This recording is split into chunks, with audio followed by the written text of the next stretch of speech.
Welcome, all of you. It's wonderful to see all of you. We are 30 people. That is very exciting. At the beginning of this event, Authentically Us, that the Rocky Mountain Compassionate Communication Network is hosting for its fifth year. Is it fifth? Sixth? So I just want to welcome you and just ask you to, before we sort of go into what we're going to do this evening or this afternoon, is just take a little moment to sort of settle into your seats and into your bodies, and maybe bring your gaze down from the screen a bit, or close your eyes and just check in with yourself. And just if you could take a moment to do that, to breathe, take a few slow breaths, feel your feet on the ground, your sit bones on your chair. Just what's alive in you right now? So what is present? Just sensing in your body, what is there?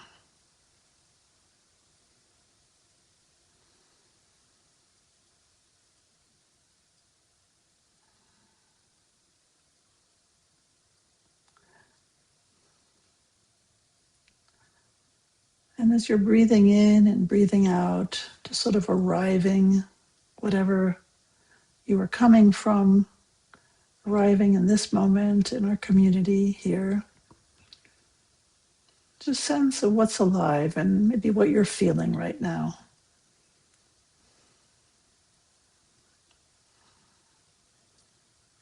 And then I would invite you to just write something in the chat if you'd like to, so that we can all sort of share.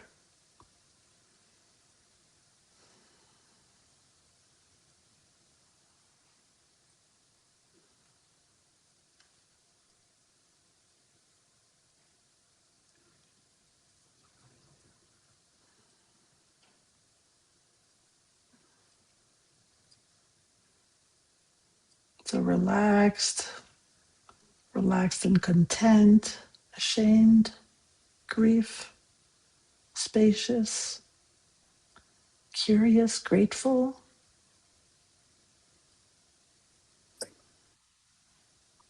Now, let's just hold the space for all of this, for everyone's experience in this moment.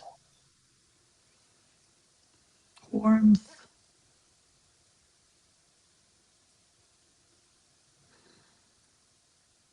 wonderful way to spend a Friday evening. Tired,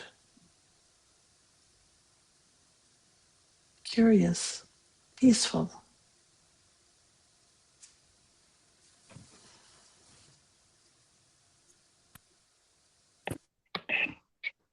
Yeah, thank you. Energized. Yeah, so thank you for being in our community this evening and for sharing. I'm holding the space for all of these experiences, and they're different. Curious is new, a new kitten in a new home. Curious, a tad tired, and a tad worried. Yeah. Yeah, so we're just all, I invite you to welcome wherever you are, whatever's going on.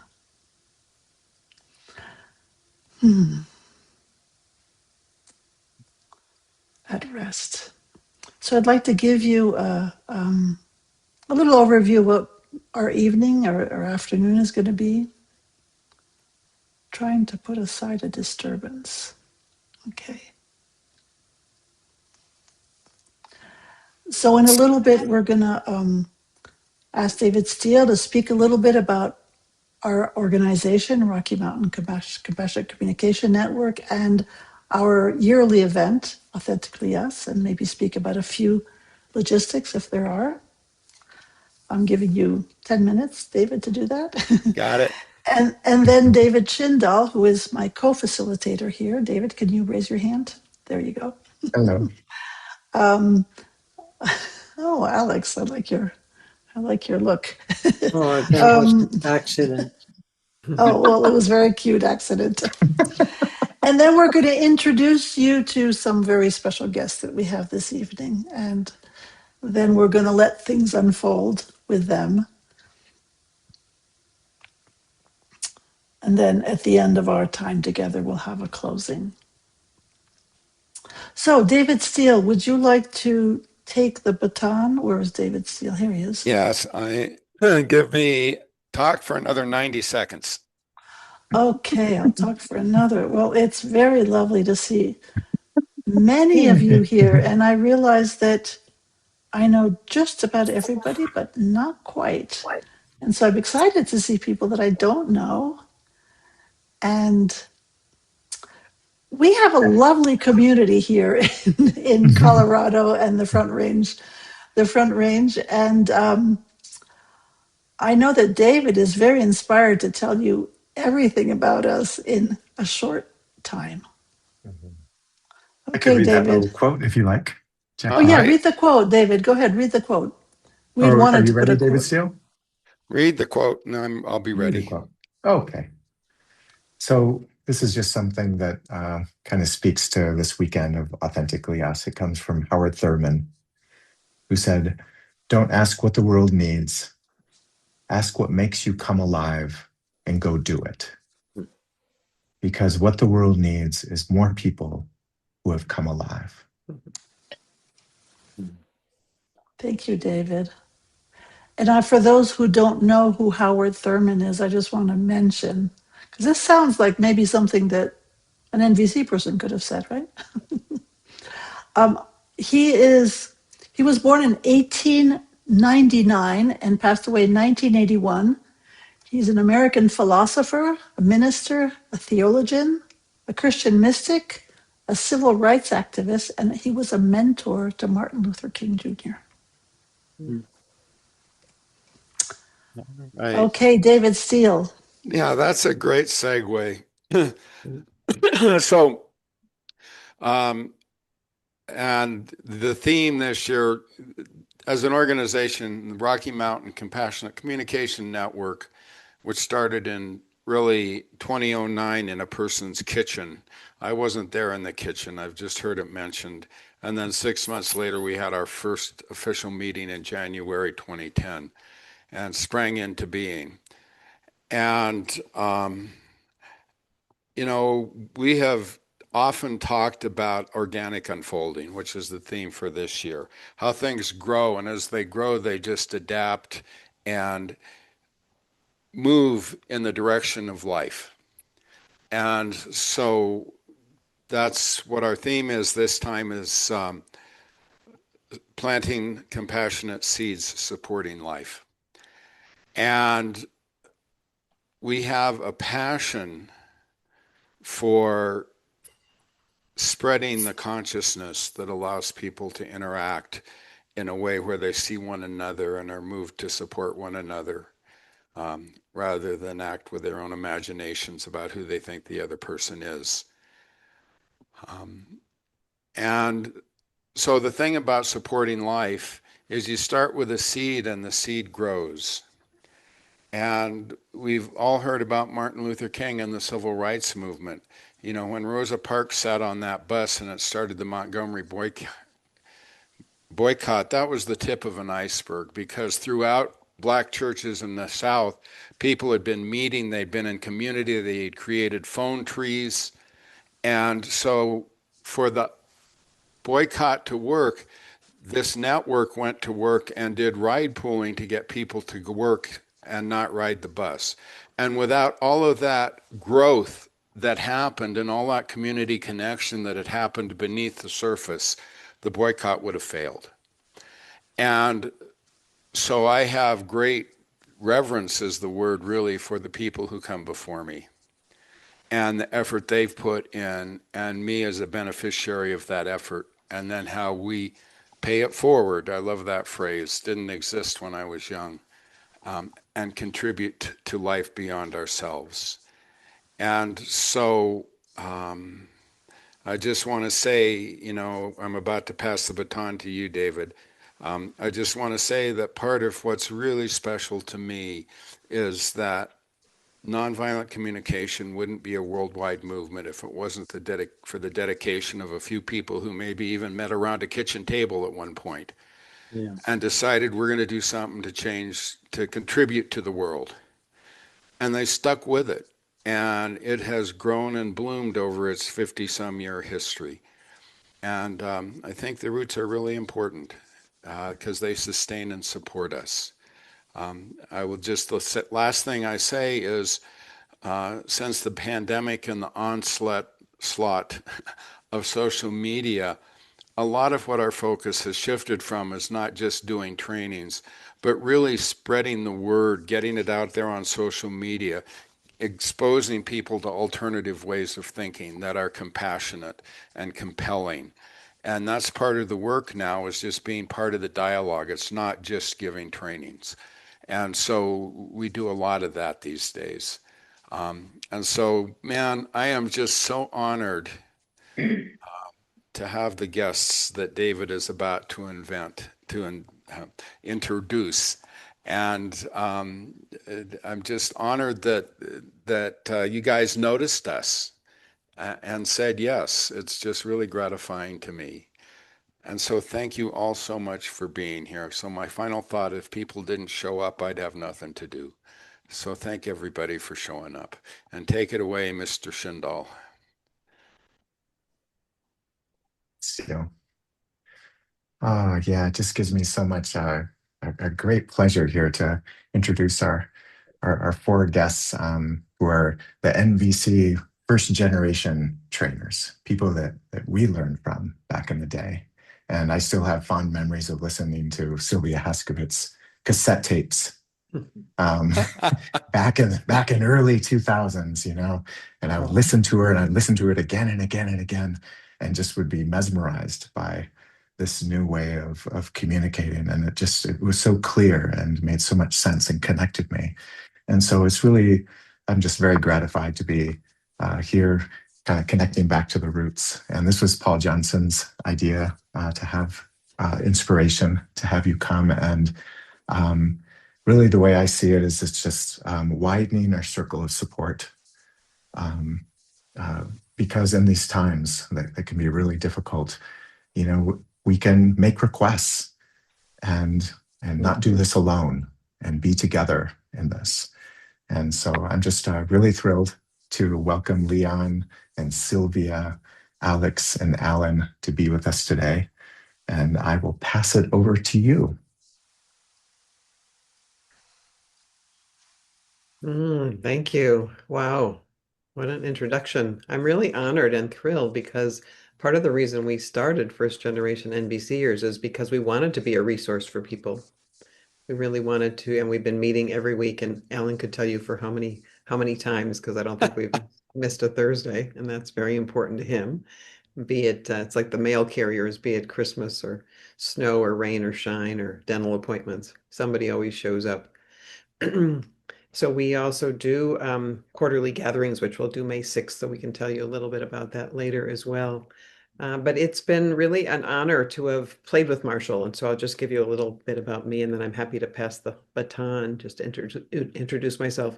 I've been around NBC since the late 80s, and I got quite excited. I met Marshall because Kim Allison, who was very involved in NBC, she studied with Marshall Rosenberg at the Washington University in the School of Social Work, and she took one class with him and then took all of her classes from him. And then she said, he's coming to the Bay Area. Do you want to see him? And I said, oh my gosh, absolutely have to. And I was getting ready for a cross-country bicycle trip on a tandem bicycle with my then partner, and we didn't communicate well. So I was, it was not a real great idea. But in the end, I convinced him to come to this workshop. So we rode our bicycle 25 miles to see Marshall. And that was my moment of liberation around NBC, because I realized that it wasn't about him being right or wrong. It wasn't about any of that. It was about his needs and mine. So Marshall got together, and he, right after he saw us at the workshop, he brought out his puppets and he role played what happened on the bike when we were screaming at each other and using lots of expletives. And so that was kind of my moment of liberation. And that was lots of years ago, 30 plus years ago. And I've been sharing NBC since then. And I'm now an assessor with CNBC and working as a trainer and going to Finland this summer if anybody wants to join me as well at an IIT. So that's kind of a little bit of my history, but I brought Marshall into the Bay Area of San Francisco for many, many years and offered set up workshops for him and followed Kim around and offered workshops. She offered workshops and I was a sponge with her. So that was kind of a little bit about my beginning, and maybe I'll pass it on to Leon. Hello. Well, I'm a little nervous because I have to tell myself that I'm not here to entertain or to, I don't know, impress. But so just relax. I was lucky to have had the opportunity to work with children labeled emotionally disturbed for about 4 or 5 years in group homes in Canada, Toronto area mostly. And then I was doing carpentry work and in housing co-ops, and the housing co-op brought Marshall in to do a workshop. And they said, you want to meet this guy? And I said, okay. Put my hammer down and I sat down and he resolved a big issue for me, my anger, in that one session. And I didn't think I had needs, and I certainly a lot of layers were peeled away in that one session, and so I got into a group that were organizing for him to bring him back to Toronto, and then I followed him around North America and Europe, Israel, and yeah, that's. And I think the one of the things that Marshall always said, or often said in the beginning of these workshops that I would sit in on, was, I'd like to share with you a language I'm trying to learn. I'm saying, you're trying to learn? Don't you have this already?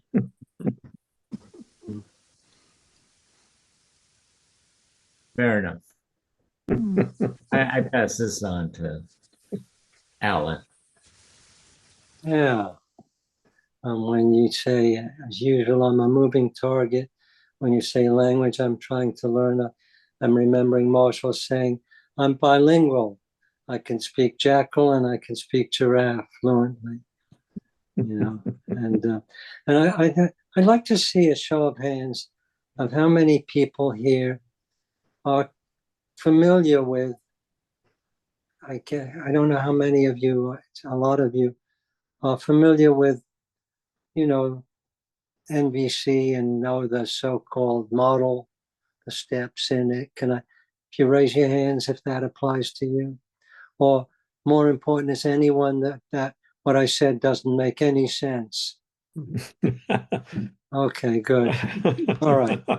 Well, then I can explain how I got involved. I was involved with what I like to call a spiritual work group, and someone called me from it.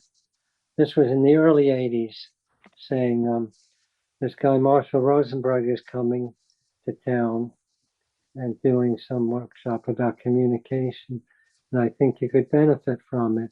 And I'm thinking, I don't need any help with communication. I communicate perfectly well. There's some stupid people who can't understand me, but I communicate well. And someone else called me from the group with the same thing. So I showed up that day in a little room in north of San Diego. I think there were a total of maybe 12 people there, counting Marshall. And Marshall explained the structure, the rules of the road, so to speak, which is quite separate from the core of NVC to me. And I'm a techie, and it's a technical model. It has 4 steps on each side, and it makes perfect sense. And I said, oh, that makes sense. I can do that. And completely missing that there's something deeper. It's like not knowing that knowing where the red lights are and what the double solid yellow line means doesn't mean you know how to drive, or that you know how dangerous it can be out on the road. And so I say to a lot of people, I got into NVC through the head, not through the heart. And I started occasionally thinking I was, quote unquote, using compassionate communication, and wondering unconsciously why it sometimes worked, in quotes, and sometimes didn't. And sort of slowly worked my way to the realization that it's a fundamental shift in what my intentions are. And like Marshall said, I'm not just still working on the language, I'm still working on staying centered in that intention. I once did a workshop with a bunch of monks, and one of them after the workshop said to me, I realized after this that any time I'm not as interested in the well-being of needs of the other person as my own, I'm engaging in violence. Well, that's a very high bar. And but I like a lower bar that I got from the Dalai Lama, which he said, if you leave this lifetime with a little more compassion for your fellow beings than when you came in, you've used this lifetime well. So I meet the Dalai Lama's bar, but not the other one, and that's fine. And I'm very encouraged to hear from Dave that you see the value of the roots that us first generation are trying to got together to preserve those roots. We have some fear that they are being lost in some of the trainings and some of the initiatives in the NVC community, that there's a shift from the core of what I think is NVC's purpose, which is connection, to something a little closer to what's called social justice and getting people to do what you want them to do. And so we have some concern about that. And so we're glad that some of you, by the way you said, are at least at gut level, recognizing that you want to stay in touch with that. And I pass this to Allan, who has been involved with this longer than any of us. Don't let my youth dissuade you.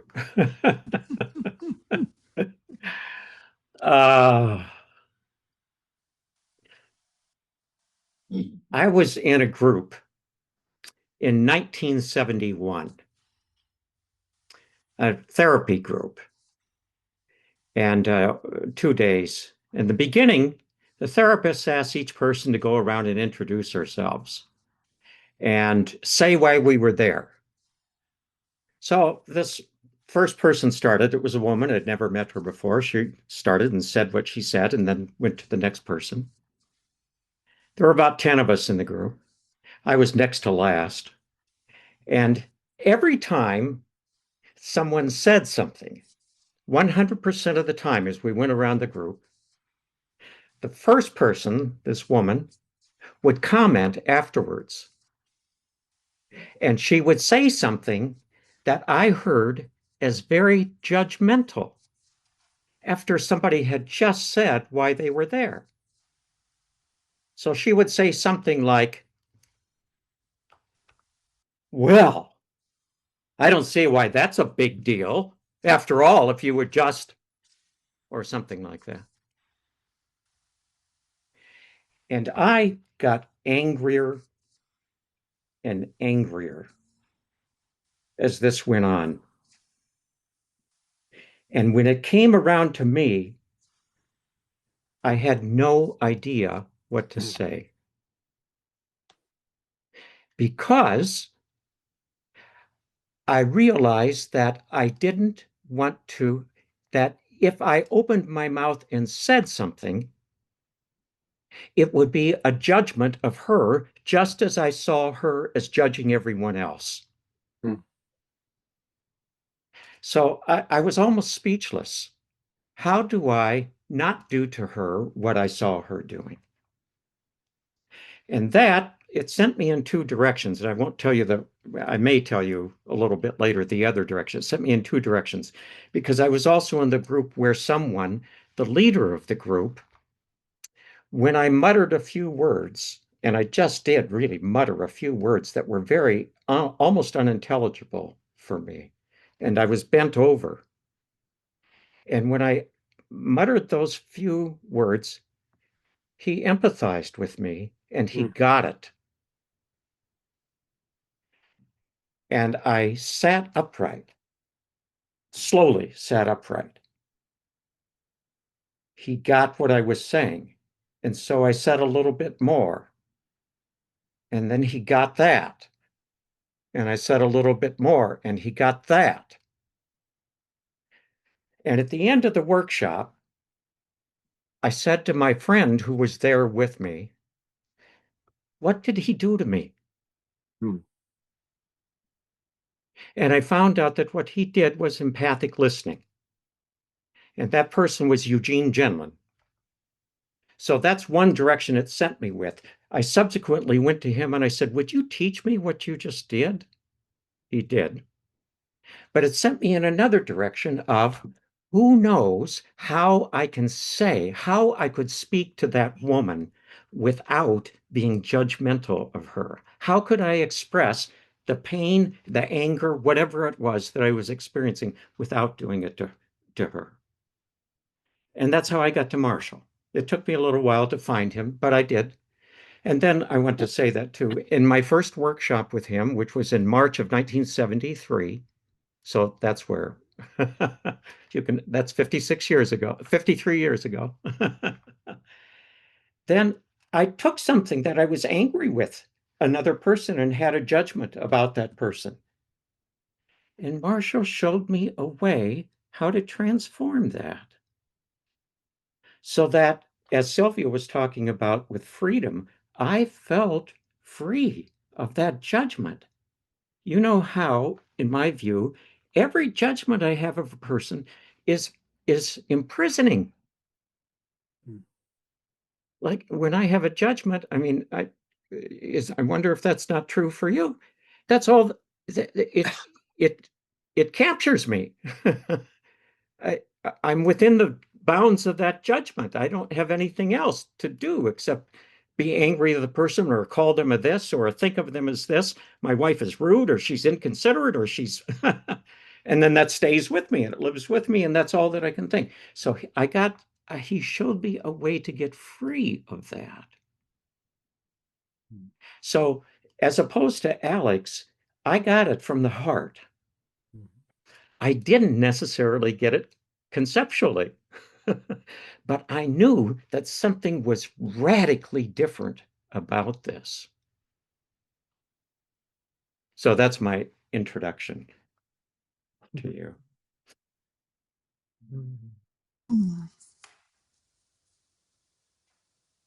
Sylvia. Yeah.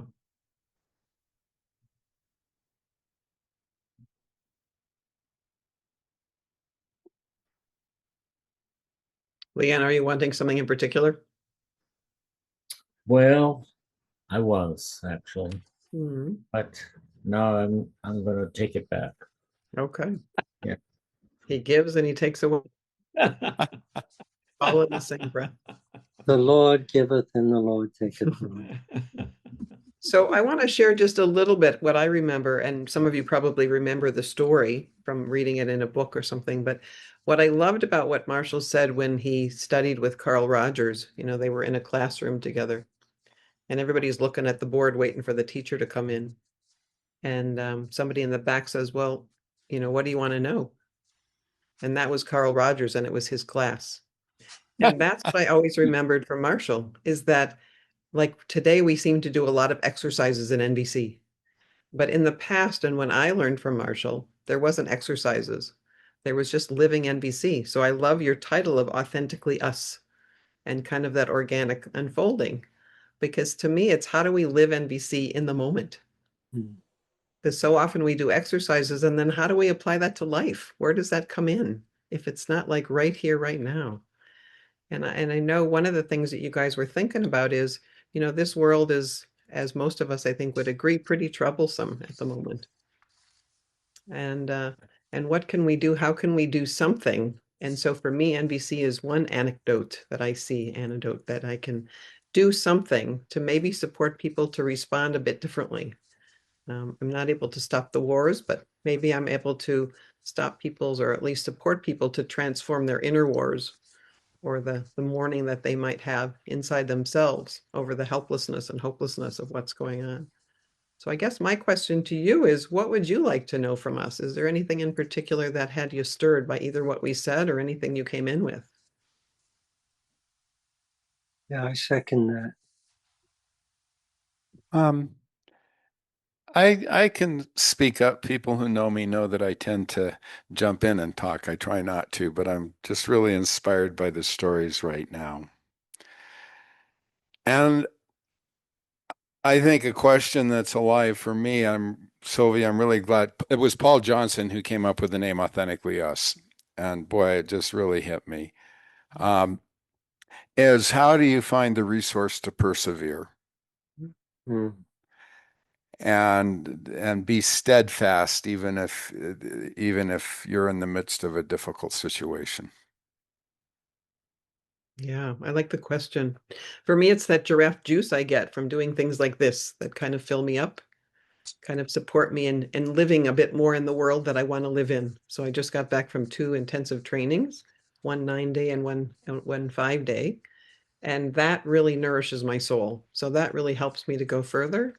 And then I find it fascinating that I was in 2011, 12, I did some work. I did a 9-day training in Jericho, near Jerusalem, with Israelis and Palestinians out in the desert. We lived out in tents for 9 days. And I really think if we would have been given any kind of power, we could have probably transformed the Middle East conflict right there. It was pretty amazing, pretty awesome. But I think those kind of things give me hope. And then I realized at the end of that I wasn't really equipped to deal with that particular situation, but I did want to support healing of the Jews. And so just about 6 months ago, I was asked in Tucson to support all the stuff that's happening with Jews in Tucson, and all the separation, the pro-Zionist, the anti-Zionist, the pro-Palestinian, the anti. So I'm working in that way. And that also gives me lots of juice. And now they're wanting me to work with some humanistic rabbis. So I think for me, it's just case by case, it's moment by moment. It's knowing that I can do what I can do. Kind of like that, what was it, the starfish that you put back into the ocean, that it mattered to maybe that one. So I'm hoping that one by one or group by group, something will transform. Did that answer any part of it for you, David? It did. I very much appreciate it. Let me just say that part of the reason I do the work with the Rocky Mountain Compassionate Communication Network is I am so addicted to this energy and the work, and I want to keep it in my life all the time. And so putting myself in an organization that's devoted to it is my way of doing that. Love that.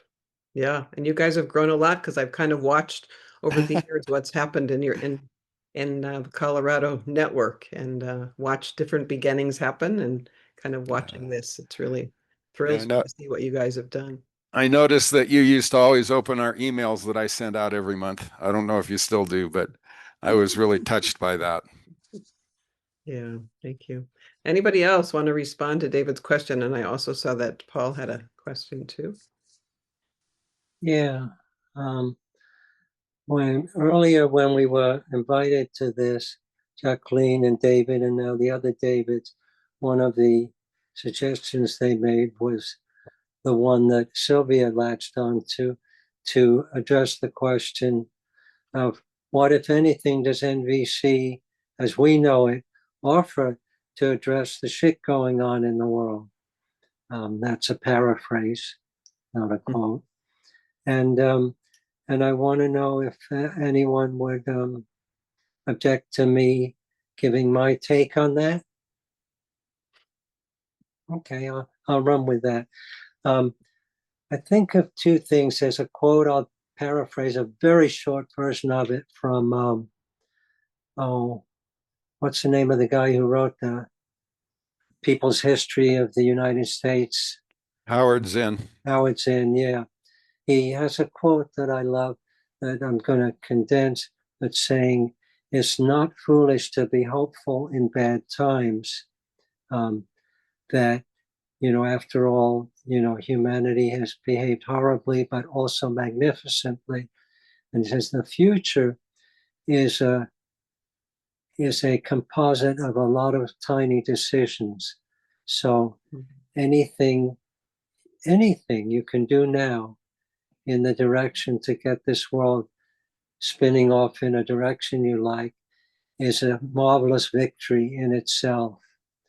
And that's a short version of it. But the other thing I think of is one of the things NVC offers is don't forget to take care of yourself. I think of the little speech from the cabin attendant in the plane saying, in event of cabin pressure failure, put the mask on yourself for oxygen before you try to save your child, because if you don't take care of yourself, you're not going to be able to help anyone.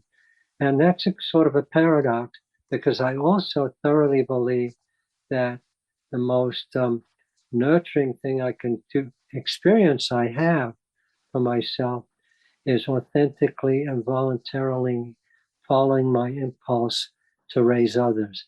My most precious memories are the times when I, out of my heart, gave of someone else. I have some stunning experiences that live with me as the best moments in my life.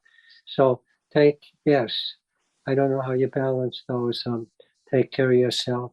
And in terms of taking care of yourself, I think there's, in the trainings I've seen becoming popular in NVC, I don't see as much emphasis as I would like to see about the skill of self-empathy.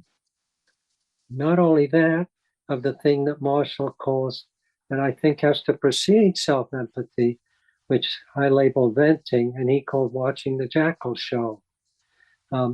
If we can't acknowledge the shit going on, the parts of ourselves, the judgments that we think shouldn't be there. I had an experience, I had an artificial intelligence program long ago that used to ask people to vent.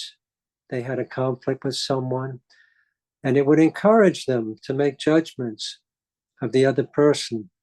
And I was stunned. I ran it through 300 people. I didn't expect this, but those who could not vent, who would say, oh, I have no such thoughts. I would never think anything like that. In the next step, when they were asked to make a clean observation of what had happened, they couldn't do it. They would contaminate it with, well, what happened is he was being totally inconsiderate. So this is two skills that I think have been lost. The need to watch the jackal show. Oh, look what I'm thinking. I'm thinking of ripping that son of a bitch's head off. Wow. Boy, I'm not a saint yet, am I? Wow. And the other of getting connected to the feelings and needs going on with me. So those are two things I think NVC can contribute to addressing what's going on. Take care of yourself. Use the ability to watch what's going on in yourself without judgment. Marshall calls it watching the jackal show. And develop some skill for self-empathy, and find people who can give you empathy when you need it. And I hope that's of some use. I'll stop here. You first and always. Yeah. or me first. And Oh, Yeah. I'm really, the venting thing is alive for me. The because I definitely, when I'm listening to people, empathizing, holding space, like I like for them to be able to really let loose. And I find that the the jackal of that, the blame, shame, guilt, like all the viscera, I guess, that is in that. Um, and I think this ties in with maybe the political realm some in the moment, but just like there's a lot of that going on, and at what point, like I feel like there's a value in hearing the raw piece, and then there's a value in the translation. Mhm. And I feel like if people only hear the first part of that, then it can maybe cause more harm because of the jackalness of it. Does that make Paul, sense? I want to I'm trying to check. make a distinction. Mhm. I want to check something. I was suggesting the skill of venting what I call under my hat with my Uh-huh. judgments. Uh-huh. I wasn't talking about the skill I think you're talking about, which is hearing other people's venting and not buying into them. Like, does that what I said make any Yeah. sense? Yeah, that I think I was doing that. Yes. Yeah, I'll tell a quick story about Marshall. One time he did some role play, and a woman said to him, "You're so compassionate." And he said, "You wouldn't say that if you could hear what I was first thinking before I opened my mouth." Oh. Paul, I want to also share with you something that I've, not from Marshall, but in the work that I've been doing. There's a woman that's a psychotherapist and a good friend, and she calls it hairballs. So she'll call up and say, "Hey, can you do a hairball? Do you have time for a hairball?" And it's just letting out whatever's going on. And then at the end, when I'm done, she'll help translate it into what some of the needs were, what was important to me. And it's just a way to get it out. Because I'm with you that, for me right now, I'm doing a lot of despair work with people because people are really in a bad place, a lot of people. So how do we do the despair work, which then can lead to some kind of hopefulness? But to me, doing a bypass of the despair is kind of for me, a spiritual bypass. It's not really helpful for us to move forward connectedly. Yeah, I Does that? find I find that um well, the part I like about hearing the Jackal show or the hairball, I like the hairball thing because it actually has some, like, almost some judgment built into it. Um, but the thing that I think the benefit I get out of that is, like, it allows me to hear the fullness of the intensity of what people are in. And I feel like if we like when it's translated and cleaned up, that you lose some of the rawness of that, or like the sharp edges. Mhm. Um, yeah. So And so I you find a lose some lot of of the value in it. authentic. I don't know how to do it with a lot of people around so that it's, you know, does the most good. Yeah. But I like that because you're talking about, I mean, authentically. So to me, that's part of the authenticity, right? Like this is Right. all in me. This is all here. Yeah. Yeah. Yeah. Making space for it all. I just want to say that when I was learning about NVC, when I learned that part of NVC was listening to the jackal, that sealed the deal. That's like, okay, this is for me. Because I've certainly found listening to the jackal, listening to the vent, when there's a trust level and when it knows it's not being judged, it transforms, like the caterpillar turning into a butterfly. Like, That's some of the most rewarding work I've ever done, is having moments like that. Maybe to Alex's distinction too. I trust myself to jackal in my own head most of the time. Thank you. Thank you. Well, this is interesting to me because so I want to speak to the opposite of that for those who, because I find that whenever you say something that's in the majority, then saying something in the minority also speaks to whether it's in the majority or minority. Because for me, the liberation was not in doing the jackal at all, but it was in finding a way to transform it. So that the key concept for me that is to attempt to do anything that is separating of an observation. That is, first of all, is just identifying an observation. And that's a hard work. But in an interaction, when I can change, well, you do that to me too, into any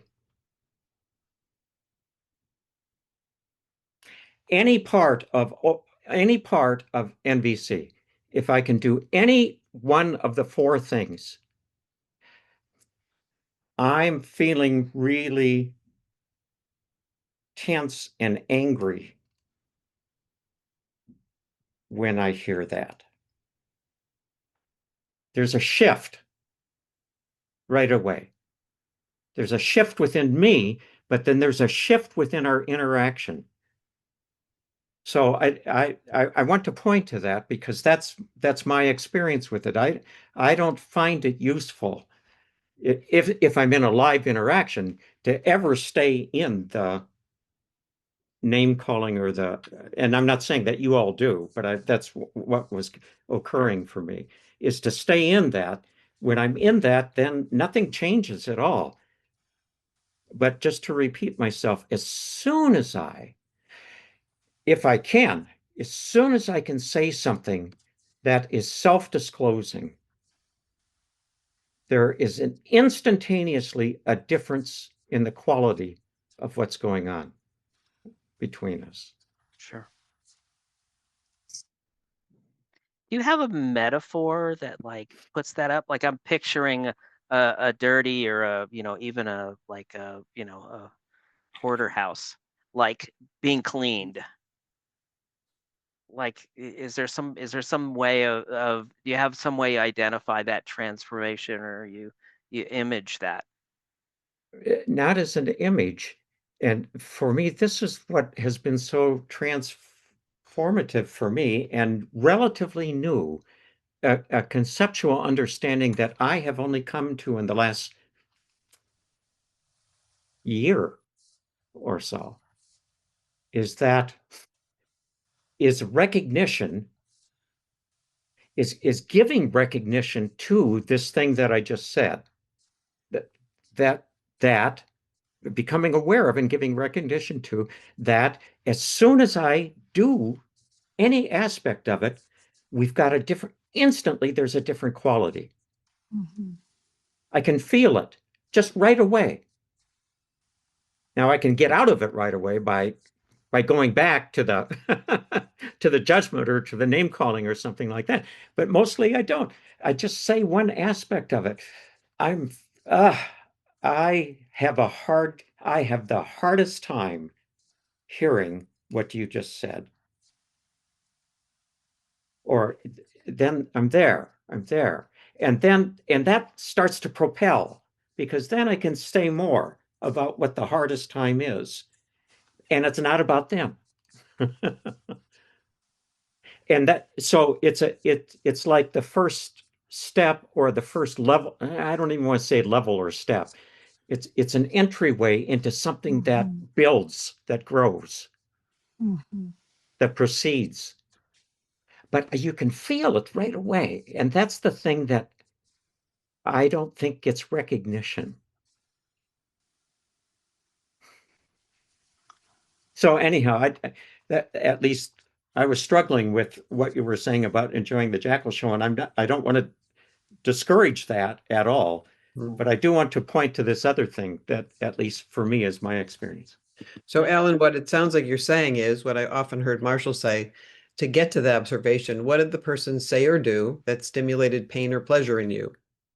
That was sort of the... Yeah. Oh, yes. Right. Yeah. Yes. And it does take a conceptual awareness that, oh, there's this thing called an observation. And it's not the same as my judgment. So I had to learn that in order to be able to do what you just said, Sylvia. Allan, when I hear you say that, it really it brings a sense of liberation to me, because a lot of times speaking about OFNR, the observation, feelings, needs, and requests, Right. that a lot of people, I mean, when I started at VC, I was sort of teaching it that kind of thing, and it's daunting. It's daunting. It's a lot to be aware of, to have that distance, that separation, of what's going. But I love the way you said that, of just one thing that's self-disclosing. It opens the door, and there's a shift there. Just that shift, and it allows me to start a different conversation. Yeah. Thank you for that. That was really helpful. For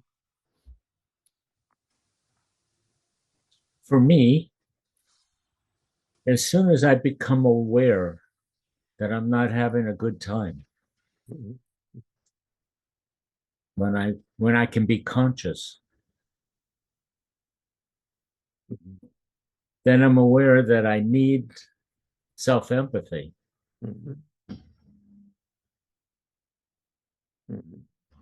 I've done it so many times that I just go, oh yeah, okay, done, and move on. Because it's usually my poor little ego. It's in the way. And as soon as I become conscious, there's a shift. And then my intention changes. What am I wanting to do here? What are we doing here? And connection is basically it. Myself first, and then the other.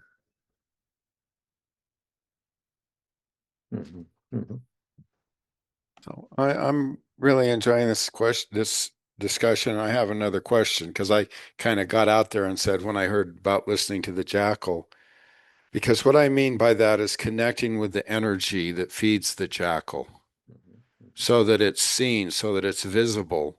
And then all of a sudden the jackal's not a jackal anymore. It's just a need that often is grateful that it's being listened to finally. Yeah.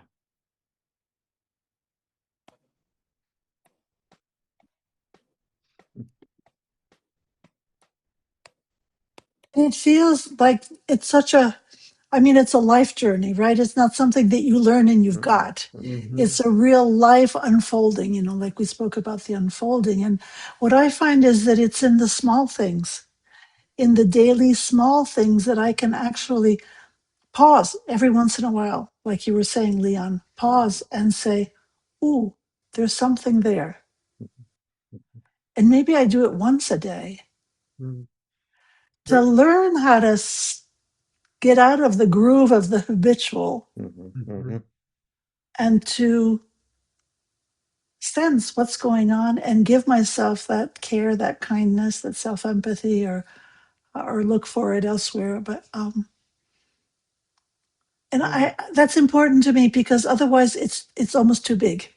I mean, I don't have compassion for Trump. I have to say that I don't. Or regarding the wars that are happening now, I don't. And I've come to feel really okay about that.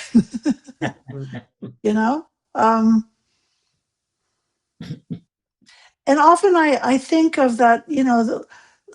Marshall talked about the protective use of force, right? And I hold that as a question in the world today with things that are happening. That's what I would like to bring. And I don't have necessarily the capacity to it, but I wish as a people we could. I don't know if that speaks to anybody, but it's definitely something that's dear to my heart to Well, I like what you're saying, Jacqueline, because I'm listening. I'm hearing Rita Herzog's voice in my head, a colleague that was first generation before she passed. And, and she was really into this is not about perfection. We're human beings. And she was talking about how she would go into her jackal like many, many times a day. And the beauty of being part of NBC and having a community is that she knew if she wanted to get back on the track of NBC consciousness, she was able to. So it was really a choice in every moment. So it wasn't about so acknowledging, that life sucks, or maybe, yeah, I'm really having a hard time finding any compassion for Trump right now, or what's happening in the world, or choices that are being made supposedly for our safety and well-being. Yeah. When it seems that those strategies are just creating more and more chaos and hurt and pain and suffering.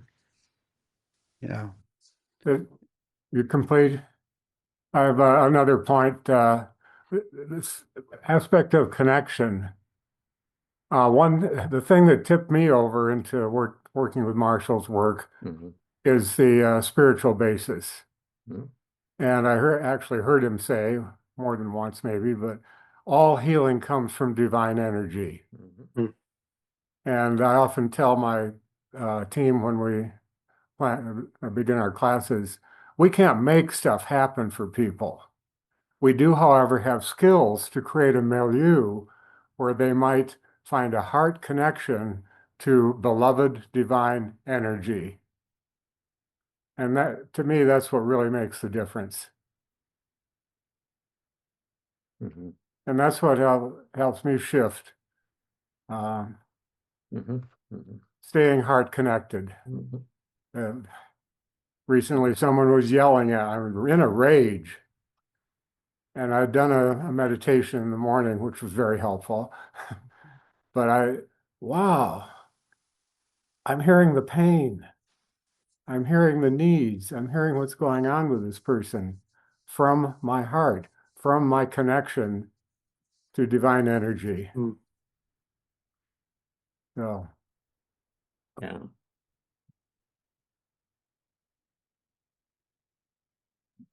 Laura. Yeah, thank you. And thank you, Ken. That was provoking. I just wanted to say that I'm noticing that we're hearing from a lot of people in the Denver community and some of those who've studied NBC a long, long time. And I'm yearning to maybe open the invitation to anyone else who is maybe feeling like I don't know enough about NBC to ask any questions right now, or I don't know these people. They're going to judge me if I say something that's stupid.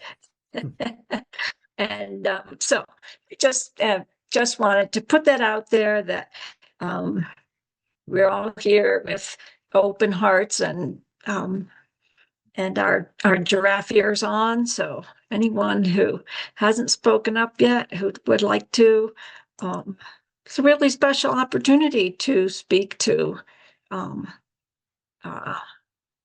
people who really knew Marshall personally. So just opening the invitation for anyone who may have needed a little extra invitation. I have a question. Thank you, Laura. Thank you. Wonderful. This is Beth, and actually my hand has been up for a while. I'm not a newbie, but I'm neither am I a Denverite, so maybe I fit part of the requirements for asking the question right now. But anyway, my question is not related to really the things you've been talking about, other than the fact of OFNR. Somewhere I heard that at one time Marshall contemplated a fifth step, OFTNR. What am I feeling? What am I thinking? What am I needing? And then he stepped back from that. Is there, in your experience, did you ever see that? Was that something that you're aware of, any of you? Yeah, I can speak to that. The thinking part turned out to be a lot of jackal. And so it just got more garbage to have to sort through. And So Leon, I'm sorry to interrupt you. If you would just introduce yourself so Beth would know who's speaking. Thank you. Thank you, Susan. I thought there was a green arrow around me. I'm not on the computer, so I can't see it. Okay, this is Leon. Thanks, Leon. Yes. And when I share what I'm thinking, I can often confuse it with jackal thoughts. So I'm really angry because I'm thinking what an asshole you are. Got more troubles than if I kept that out of it. Instead of I'm thinking about you, it's because I. Mm-hmm. Yeah. So I think that's why it was dropped. Mm. Beth, this is Sylvia. I just have a piece to add to that. One of the things I remember that I don't hear anymore, but I heard from Marshall was that, and maybe this kind of speaks to what you're talking about, was instead of the need, he would put in his perception. So it might be, when I heard you say X, I felt sad because I was telling myself that you didn't like me. And then I might put out a request, is there truth to that? So it was a way to check out my interpretation or my perception. Yeah. Yeah. Mhm. Well, I know it's very helpful for me to include that step. And then, when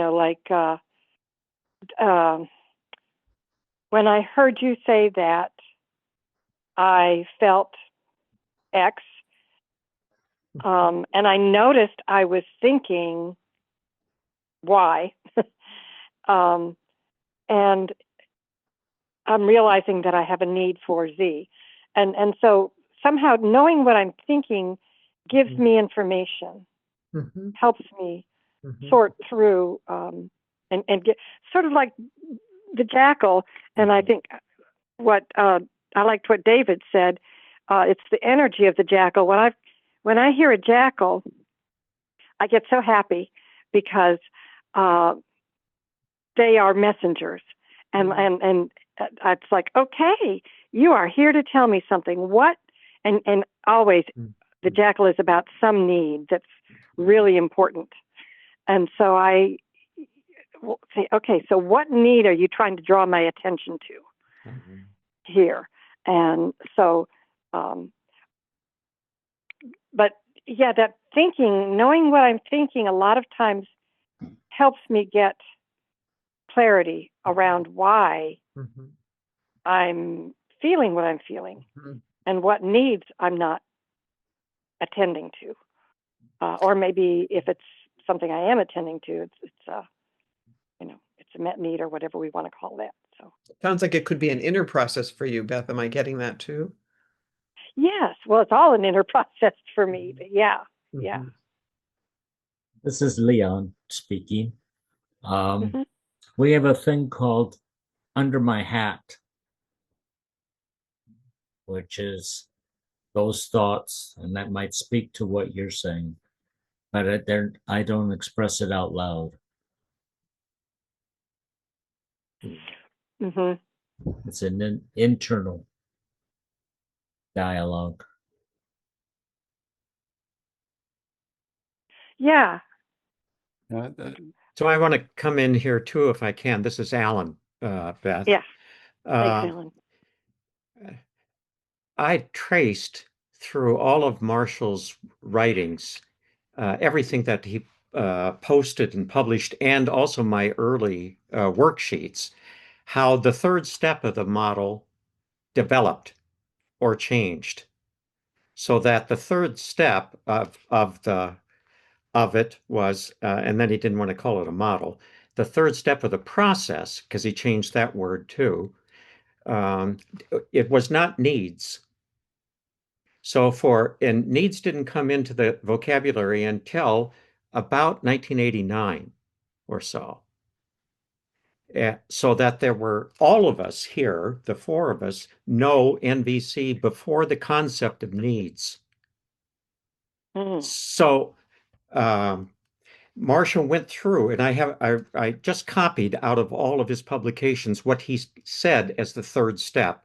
And I have that, and that's available for anybody. And I'm just quoting him on that, of all the different things that he went through to try to identify what this thing was that helped people get centered. And so that needs was the most poignant or the most powerful of the concepts to get there. But what you're pointing to that I want to accentuate and to endorse is whatever helps you get to yourself and differentiate what this thing is that you're reacting to is useful to do. And for you, that's how I'm receiving it, Beth, is that for you to then identify what your thinking is helps you do that. And I applaud that. Yeah. And then there are the other things too. Sylvia pointed to one, what I've been thinking, what I associate that with, what I wanted, what I valued, what my dream is. Those were all different steps, different times. Those were the third step. But all of those are important. Or can be important, as identifying your thoughts are for you. Yeah. You said you have that available for people. How can we get that information? Email me and I'll send it to you. I have the email, Beth. Beth, this you is can David. contact. Yeah. Good. Okay, great. And one more thing, and that is I've come to see the thinking almost as part of the observation step, because I'm observing what I'm thinking as the stimulus. Yes. That's critical in that what you are doing, at least the way that I was hearing it from you. I was thinking, yes, and are you able to see that the thought is of your creation? Yeah. Mm-hmm. As opposed to identifying with the thought. Yeah. Mm-hmm. And you just said it right there. So I'm glad to hear you say that as well. I wonder if this is a segue into the question that Jacqueline noted for us that's in the chat. What's our dream for NBC? What's our hope? And where do we want to take this? But I think with a vision kind of supports also maybe a little more clarity about why we even came together. Because I think we all had some concern about where NBC was going. And we really wanted to preserve what it is we learned from Marshall, which to me was very revolutionary. So when I hear people say, like, we want to be relevant in the world today, I get scared because I don't want to be relevant with NBC. To me, that's the whole point. It's something very different. It's super different than what's been experienced before. I don't want to be part of the mainstream because to me, that's the beauty of NBC. We're doing it differently. We're connecting in a different way. We're finding the humanity in whatever anybody brings. It's not about the rightness and wrongness or one opinion winning over another. I think of a colleague of ours, not a first gen, but a colleague of ours who has a shortcut, or at least I've made what he says into a shortcut. In some way, you can say about NVC these two phrases. Here's me, and you. So, and it is always that. This is me, and you. And what you're bringing, Alan, too, is what I put in the chat, because to me, we've been talking about the 4 steps. But to me, much more important than the 4 steps is this thing that Gary Barron, who has actually been around NVC for a long time, he was a participant in the first workshop, NVC IIT, that I facilitated with Marshall. And so I wrote it up here. It's 10 things, and he wrote it. And to me, I really look at that as part of the consciousness of NVC. So I don't know, in my heart, I believe that if we were to read and connect and really live with those 10 things every day and got a massage, there'd be world peace. I'll throw an even shorter version of Marshall saying, in a way, the core of NVC is really knowing that there are only two messages ever being expressed or received: please or thank you.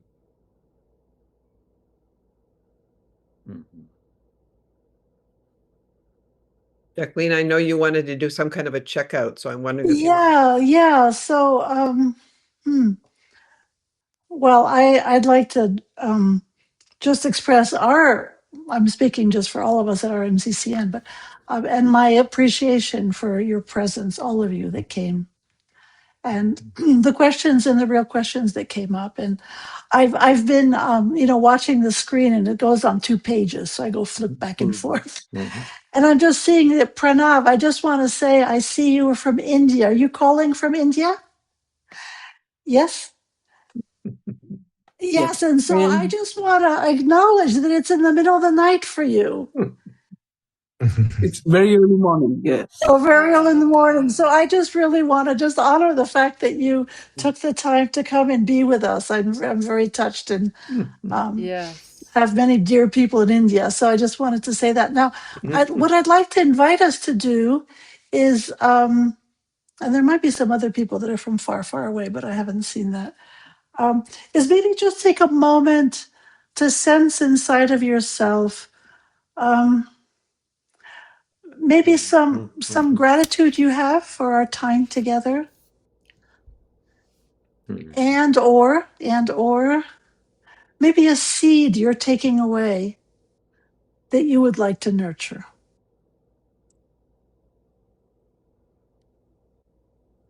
So let's just take a moment to connect with that, and then I guess chat might be, since we're 32 people, chat might be the most efficient way to express that. David Schindel, do you want to say a few last words? I'm just echoing what people have put in the chat. Just deep gratitude for I'm just drinking in all of your experience and the way that you express how you live into NVC. So I'm just so enriched that you're here, and thank you from all of us, from me and from all of us. Thank you. Yeah. Can I do a short poem, Jacqueline? Yes, short one. David, may I just say a huge gratitude to Sylvia, my teacher for so many years, and Allan, Alex, and Leon. Thank you for the gift of your presence. Thank you. Thank you.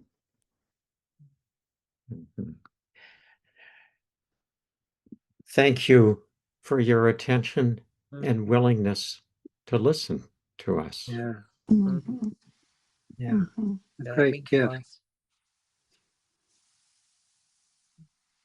And if you want to hear more from them, you know how to go now. Once a month, they get together, right? once a quarter. Quarterly. Oh, once a quarter. Okay, yeah. Once a quarter. Okay. But coming so right up. We're old. We can't do this every month. We can. So you've got the email there in the chat to get on the email list. Well, I'm just very, very nourished too. I feel full, and as I said, I'm touched by everybody who's contributed, and also, as I said, the willingness to have difficult conversations, because I think those are really important in our community. If we're wanting to support each other in getting clarity and learning how to listen and speak to each other, then let's have those conversations. Really, if we can't have them here, we can't have them elsewhere. Yeah. that's my take. Yeah. Okay, can we hear David's short poem? Oh yeah, go ahead, David. Sorry. Okay. This gets to the core of this. Is really comes from the core of me and why I do this work. And thus we build a bridge between us and learn to climb above aloneness into a land of companionship secure. that can withstand the darkest loneliness and evaporate it into fearless, playful glee when, on a relentless commitment to freedom, we agree that we need only be who we are and nothing more. To explore what's implicit in such a commitment is what this evening has been for.